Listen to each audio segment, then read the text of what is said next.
I sort of consider my life philosophy sort of half Ayn Rand and half Jerry Garcia, because Jerry was, of course, a Hayekian. He didn't know that, but he didn't believe in telling anyone else what to do. And Rand gets a bad rap because she focuses on individualism and she calls it selfishness. But what she's really talking about is that personal responsibility when you look in the mirror and you're like, something's not right. Something's not right with my life. Something's not right with society. Whatever it is, whatever the problem is, objectivism, or at least Rand's moral philosophy, whatever you want to call that, was all about the responsibility of individualism, of freedom, the freedom to actually fix a problem. It's not actually the freedom to shrug, even though she named a book after that. All the characters in Atlas Shrugged are trying to fix a problem that's actually bigger than themselves.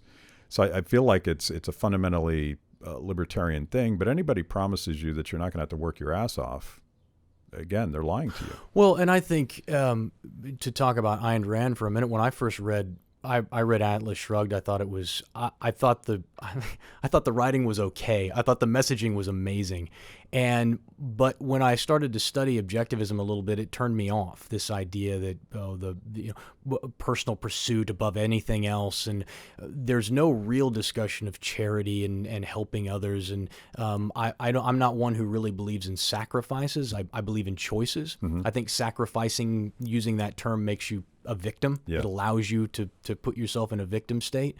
But I do believe in charity. But the more I started to study what I believe, the more I really find I tell people I'm libertarian. I'm really an objectivist. And I think there is a lot of confusion in people's minds between selfishness and self-interest. Mm-hmm. They're not the same thing. They're two very different things. Selfishness says, I'm going to do what I want even though I know it hurts you. Even though I know it's going to damage you. Self-interest said, I'm going to pursue what I want for my life and allow you to pursue what you want for your life. And where it makes sense, we can cooperate, and where it doesn't, we can compete. But there is, you take charity, for example. People are charitable not for any other reason than self-interest. Right? There's no other reason for it. It makes you feel good. There are people who do it publicly so that everybody can see how much money they give away, and there are people who do it privately. But nobody gives money away and then walks away going, "Oh, I feel terrible. Let me do that again. Oh, I don't want to write this check, but I have to be charitable." No, Nobody does that. They do it because it brings joy and satisfaction to their own lives. So even when you're doing good for others, you're doing it for self-interested reasons. So I think once you make that distinction, people feel more comfortable with saying, yeah, I'm going to pursue what I want. And that makes Ayn Rand's message resonate with me in a way that it didn't before. A couple things about charity is I think localism and charity go together. The idea that you would want to help somebody or some nation or some community or some problem that you have no context for. You don't know they exist, is very different from wanting your community to prosper, your country, something that you can actually connect with, part of your context. The other thing that's sort of fascinating, going back to my progressive friends, they think there's such a thing as forcing people to be more charitable, forcing people to be more generous, forcing people to care about other people at the point of a gun.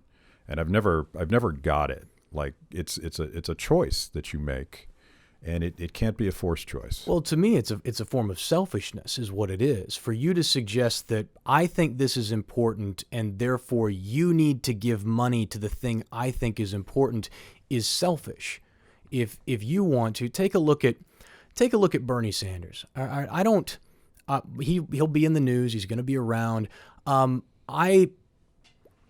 I would respect Bernie a lot more if he lived his values. If he was somebody who legitimately said, there are poor people out there, we need to help them, and he was giving as much of his own money away as he possibly could in order to try and help these different charities, but he doesn't do that. He gives very little money away, and when he does, he gives it to political campaigns, not to the poor. Yeah. And so And he's now a wealthy guy. He's now a very wealthy man. Yeah, he wrote a book and he capitalized off of his campaign, and more power to him. I have no issue with that at all. I just don't want you to stand up and claim that you're kind and generous and caring and charitable, but only with somebody else's money. That to me is reprehensible. That's the worst. Just to make it really simple. Yeah. And so for me, that's just pure selfishness. And when people talk to me about that, that's what I say. I don't say, well, you're being selfish. I say, well, I don't want to be selfish. And then that sparks this idea. Well, what do you mean? Well, I can't force you to give to something I think is important.